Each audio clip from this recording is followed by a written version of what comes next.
Okay, it's halftime 2026. And you're watching this from afar, but your head coach is looking at your year as a game in the first half. And what would that head coach, his pep talk, be toward you specifically for this year?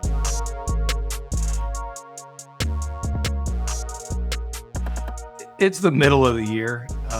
We've done these before, but it is just that time to take a look at a good chance to do some both reflection and planning and seeing where we map to, as well as just the summer season of connecting with our family and getting back to, summer break, dog days of summer. And we're going to chat through some of that, maybe give you some food for thought as you're approaching your summer and your halftime mark as well. Some things you can be doing to make sure you're on track and mapping where you want to be. Yeah, we do these every year, and it's nice to be able to wrap up Q2, going forward into Q3, and the end of the year will be here before you know it. And you're going to have to reflect on how was 2026? Like, did I hit the things I wanted to hit? And the greatest thing about sports, if you want to use a sports analogy, is it doesn't really matter what happens in the first half these days. It's all about halftime adjustments to come out and finish the game strong. I mean, that's evident. You see that all across the NFL. Doesn't matter. No lead is safe. And it used to be where basketball is like, if you had a sizable lead going into halftime, you usually are going to win the game. But freaking Knicks, man, they just won the NBA Finals, and they were down by 27 points at half, 29 at one point in the third quarter, and still came back to win that game. And they won the whole NBA Finals. So it's all about halftime adjustments. Maybe it was a pep talk that you got from coach, or maybe you need a pep talk from someone else, or maybe it's just looking within and saying, hey, I need to make some adjustments. I see some awareness pieces here, and I'm aware of these things that are going on, and it's time to roll. Like, time's moving quick, and if you've got big goals, it's not going to get any closer if you're not taking stronger action towards those goals. I think if you look at when we did our kind of annual planning look earlier in the year, as we're checking in, I don't know about you, but like the fundamentals are still the same, right? Like from the goals perspective, but the strategy for me, it's in certain ways getting completely blown up. Like, you're going to talk about like the metaphor, things have just changed to where like overall strategy fundamentals are still the same in regard to, from a work perspective, revenue from, the clients that are helping, but it's like kind of back to the drawing board. And for me, like milestones we hit in certain areas, like professionally, really good. But that's going to have to pivot for the rest of the year. And then some of the personal stuff, I've just realized that I'm not where I want to be, and where I kind of missed the ball on some of the personal stuff. So love this time of year. It's my favorite time of year to travel, specifically like the exact halfway mark of July 1st, 4th of July week. I love to get out. We intentionally got married that week because of that reason. So I've just got a full docket of things to kind of audit, go back to the drawing board for a long flight back over to Ireland. But how about you? Like, as you're mapping through and looking at the start of the year versus now, how are you feeling? What kind of adjustments are you feeling you need to make, or are you kind of on pace? I have started making some adjustments with this year. We always do a word for the year, right? And this year was the year of focus. I realized that I was probably doing a little too much, right? Like trying to do anything and everything to figure out what the next chapter of life is supposed to bring me. And I think it was needed. It was needed to get out of, I don't know, call it a rut or whatever it was a few years ago. But now it's like, I'm solely resorting back to the basics. Like, you don't need to overcomplicate things. Focus on the things that you're really good at. Focus on being around just the people that you care the most about. If you're going to add something to your plate, take something else off. I think I've fallen off a little bit lately on the personal side as well, on probably like the health sort of things. There's been a lot of travel and it's tough, and no excuses, but the second half of this year is definitely a refocus on the gym, the health stuff, getting back to the basics, right? Like, you're on a nice little run, and then, life happens, and you have to have the ability to recognize that, to not let it fall to the wayside. And if there's certain areas and certain things that you want to accomplish, you got to realize what's taking you away from those. So yeah, back to the basics for me. I mean, even professionally, it's just focusing on not only myself, but focusing on the growth and development of my team, how can we instill confidence and continue to build their careers and what success means for them, and really dialing into that, as opposed to just guessing and just thinking that we're all on the same page, because you know what happens when you assume. So second half is just recognizing, yeah, we're back to the basics, man. Like we just need to do those things, just a few things really, really well. And I know that we're going to hit and fire on all cylinders versus trying to do too much. Okay. You nailed it, and sounds like we're in similar boats. And how often is that the case? Like back to the fundamentals of gain revenue, deliver well, retain, rinse, repeat. But how easy is it to chase this shiny object and the new stuff that comes in? There's so much circulating, and I think part of that, back to the fundamentals and where I've missed, is flexing the, my dose of vitamin N and flexing the no muscle, like saying no. Like they're just things that keep coming up, and that drive to be able to handle it, squeeze it in. Not necessarily, it's not even out of a people pleasing mode right now. It's more out of like, oh no, I have capacity for that. Like I want to do it. But back to that core value of, is it the main thing or is it the main few things, is where I'm at as well. But I love that back to the fundamentals. Yeah. I mean, I challenge you on that a little bit of like the people pleasing, because I think there's some of that too. Like I think we've all got that in us, right? Like you've got maybe people you've been friends with for a long time and they ask you to do something and like, hang out or spend the weekend for 4th of July or, whatever. And like, maybe you're not really feeling it. Like, is that a product of you maybe just getting older and you're like, I'm just tired or I don't want to do it? Or is that a product of like, no, I really don't want to, because I know that it'll take me a couple of days to recover from that. So I'd rather just not be in that mode and just be ready to roll. And so I'm going to eliminate the perceived fun, the socializing, to make sure that I'm setting the foundation for myself and the things that I want to accomplish. Couldn't agree more. And when I had a chance to reconnect with Rhett this week, and it's been a couple of years since we've done a formal cohort or run there, but man, I'm so glad I did. At first it was like, oh, is this something you're biting off? At the exact opposite. Like we talk a lot about accountability, and think you and I provide some with each other, quite a bit with each other, especially within the podcast, and be able to catch up on these, just recording this podcast and building the project. But it was just so refreshing to get on and hear about some common things that these guys are going through, some new faces too that are really core to me as well. And it's like to be able to start kind of fresh, get a bi-weekly thing that's going to be an hour, but to build that accountability, something I was really glad that I said yes to, and aligns with everything going on right now. So I was wanting to chat with you about that anyway, but it was a refreshing thing that happened this week, and interesting some of the overlaps as you talk about a group that we're going through with other groups that we're in has been pretty interesting. But so we talked about kind of mapping where we started the year. We're now at the halfway mark. Maybe you have some time spent right at the halftime. Maybe you already had it, or you've got a vacation or something set up. I think summer's just such a great time when we talk about being in the present moment at this halftime. Like I said, the dog days of summer, it's an old saying, and it's because things do tend to slow down. People are on vacation. Kids are home from school. I know my business in the season cycle, it slows down a bit.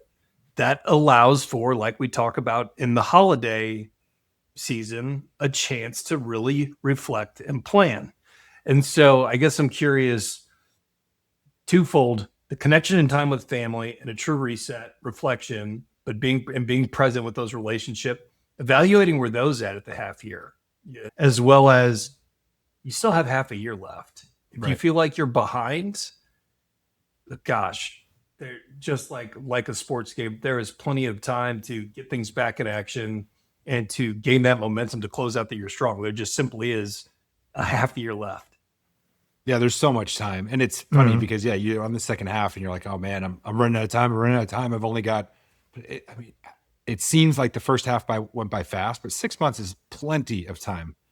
What is it?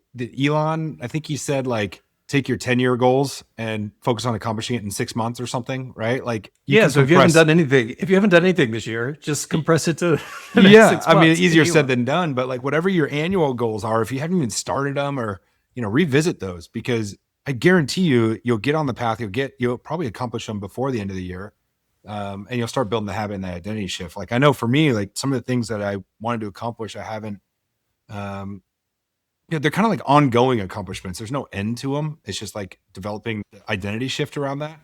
Um, like just being consistent with the gym time and the weight training and the strength training, and like, and it is challenging with the travel, but I got to be able to get back to that and get back to hitting the goals I wanted to accomplish. I thought I would be at a certain level in terms of strength and like weights and PR and all this stuff by now, and I haven't hit those.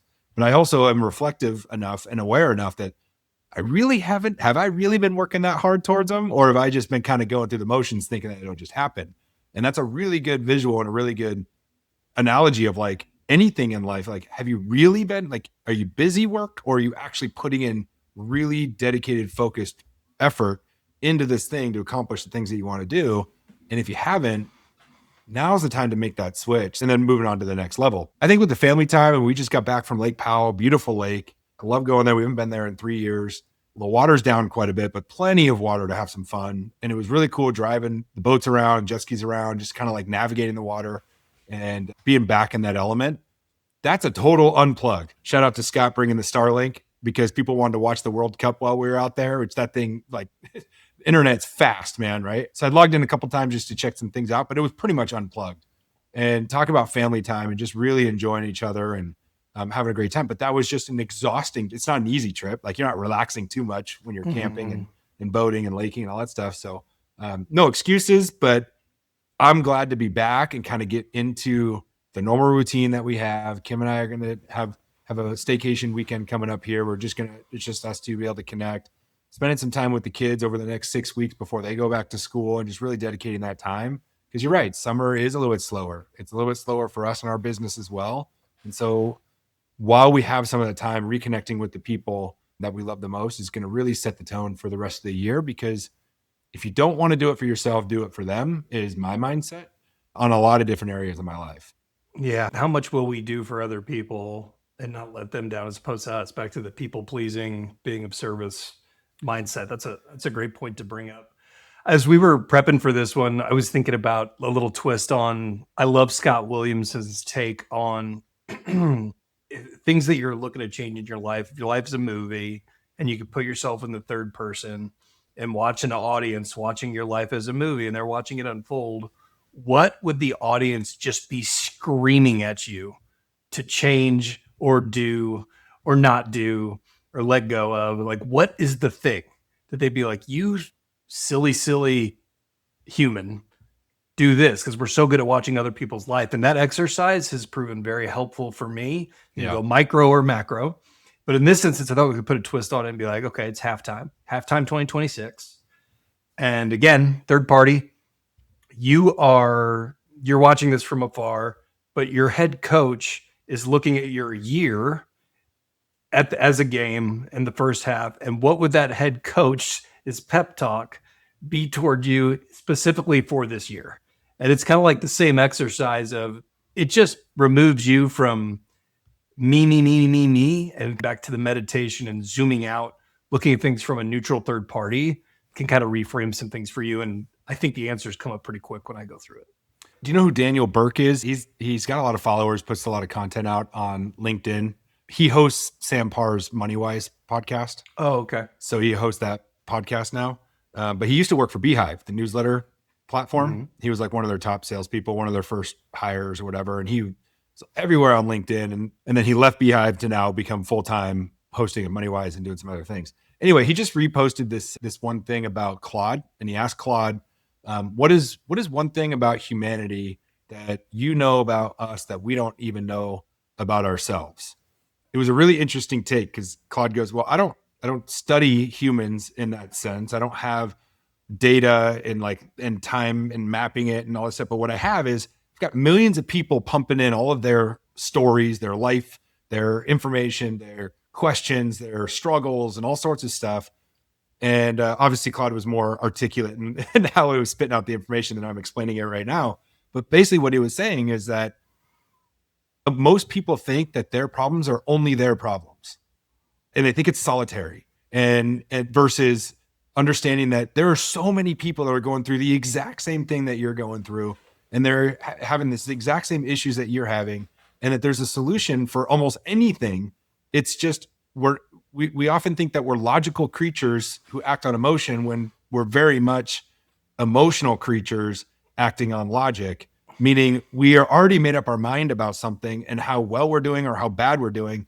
And then we're just finding logic to support that thesis, when it should be the other way around, where we're learning what's possible and learning from others. And then we get our emotions take over, like, oh yeah, that's what I need to do, or that's what I want to do, as opposed to making up our mind thinking that we're the only ones going through certain situations. I just thought that was really interesting on how that was articulated, and you plug something in like that, and it's so true.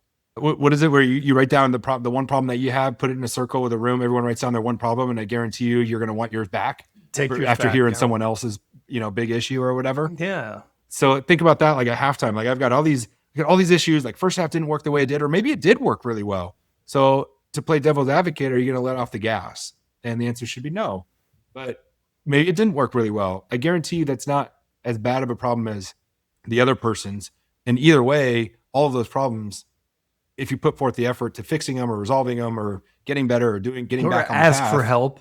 Yeah, exactly. Reach out and ask for help, which I'm not leveraging resources.